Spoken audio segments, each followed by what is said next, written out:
வகுப்பு மாணவி மாப்பிடி வினா. நூல் விமர்சனம். நூலின் பெயர் இதயமானி. நான் எடுத்துக்கொண்ட தலைப்பு இதய தந்த ஹிரண். திருகழுகுன்றம். மாலை நேரம். ஒரு சிறுவன், அம்மா நான் விளையாட போகட்டுமான் என்றான். சரி, நீ சீக்கிரமாக விளையாண்டு வர வேண்டும் என்றார் தாய். பெங்களூர். அம்மா நான் விளையாட போகட்டுமா என்றார் கேட்டார் ஒரு சிறுமி. வேண்டாம், உன் உடல்நிலை சரியில்லை, அதனால் உடல்நிலை சரியாகட்டும், அப்புறம் செல்லலாம் என்றார் தாய். திருகழுகுன்றம். அந்த சிறுவன் விளையாடி கொண்டிருந்தான். நேரம் போனதே தெரியவில்லை. பெங்களூர். அந்த பெண்ணிற்கு சோகம் வந்துவிட்டது. ஒரு அறையில் தூங்கி கொண்டிருந்தாள். பெற்றோர்கள் பார்த்த அந்த கவனித்துக் கொண்டிருந்து அவர்களும் தூங்கிவிட்டனர். திருகழுகுன்றம். ஐயோ, அம்மா திட்டுவார்களே என்று இருசக்கர வாகனத்தில் வேகமாக ஓட்டி கொண்டிருந்தான். அப்பொழுது ஒரு சரக்கு வந்தது வேகமாக. அந்த சிறுவன் வருவதை கவனிக்கவில்லை. சடார் என்று விபத்து ஏற்பட்டது. அந்த பையனுக்கு கனமாக அடியாக பட்டுவிட்டது. அந்த சரக்குந்து என்ன ஆனது என்று கவனிக்காமல் வேகமாக சென்று விட்டார். பெங்களூர். அந்த சிறிது நேரம் கழித்து அந்த பெற்றோர்கள் எழுந்தனர். என்ன, நம்ம பெண்ணிற்கு எந்த ஒரு அசைவுமே இல்லை என்று கேட்டார் தாய்.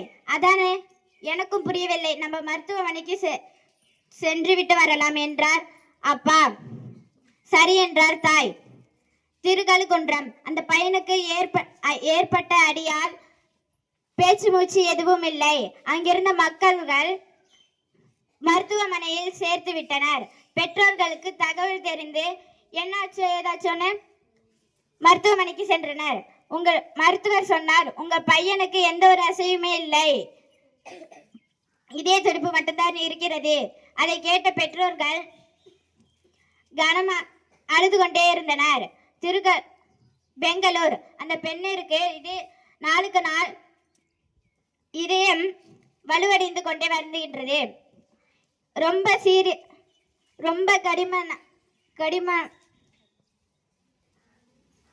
கடினமான நிலையில் வந்துவிட்டது. பெற்றோர்களுக்கு என்ன செய்வது என்று புரியவில்லை. அழுது கொண்டே இருந்தனர். திருகழுகுன்றம். அந்த பெற்றோர்கள் அழுது கொண்டிருந்த போது மருத்துவர் சொன்னார், உங்க பையனிற்கு வேறு ஒருவருடன் இதயத்தை மாற்றிவிடலாமா என்று கூறினார்.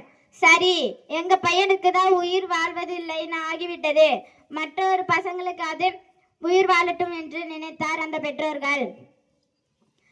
பெங்களூர். உங்கள் பெண்ணிற்கு இதயம் வந்துவிட்டது, சீக்கிரம் இதய சிகிச்சை பண்ணிவிடலாம் என்றார். அழுவாதீர்கள் மருத்துவர் என்று சொன்னார். நாங்கள் அழுவவில்லை, எங்கள் பெண்ணிற்கு ஏதாவது ஆகிவிட்டனா நாங்கள் என்ன செய்வது என்றார். அது எப்படியும் எதுவும் ஆகாது, பயப்படாதீர்கள் என்று கூறினார் மருத்துவர். சரி, நீங்கள் சொன்னபடியே நாங்கள் அமைதியா இருக்கிறோம் என்றார்கள் பெற்றோர். இதய சிகிச்சை நடைபெற்றது.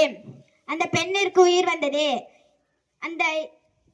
அந்த சிறுவனுடைய பெயர் ஹெலன். நம்ம இந்த கருத்துல இருந்து நம்ம என்ன தெரிஞ்சுக்கிறோம்னா, இருசக்கர வாகனத்துல வேகமாகவும் செல்லக்கூடாது, ரைட் ஹேண்ட் சைட்லையும் போகக்கூடாது, லெஃப்ட் ஹேண்ட் சைடில் தான் போகணும், மெதுவாக செல்லணும். நன்றி.